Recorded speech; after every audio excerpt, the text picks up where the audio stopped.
نبی صلی اللہ علیہ وسلم فرماتے ہیں، بخاری شریف کے اندر یہ حدیث مروی ہے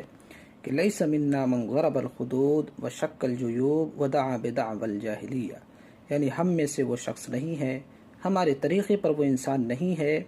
جو اپنے گالوں پر تھپڑ مارتا ہے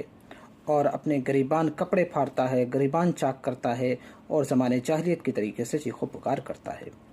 معلوم یہ ہوا کہ جو انسان غم کی وجہ سے، دکھ کی وجہ سے، تکلیف کی وجہ سے چیخو پکار کرے، بے تحاشا چیخو پکار کرے اور اپنے چہرے پر، اپنے سینوں پر اپنے آپ کو ضربیں لگائے، مارے اور اپنے کپڑے پھاڑے، تو اس انسان کو اللہ کے نبی نے فرمایا کہ وہ اسلام کے طریقے سے ہٹا ہوا انسان ہے۔ لہٰذا ہمیں ضرورت ہے کہ ہم نبی صلی اللہ علیہ وسلم کی اس حدیث کے اوپر غور کریں اور ہر ایسے عمل سے دور رہیں جسے اللہ کے نبی صلی اللہ علیہ وسلم نے اسلامی طریقہ نہیں بتایا ہے۔ اللہ تعالی ہمیں توفیق دے کہ ہم اپنی زندگی اسلام کے مطابق گزاریں۔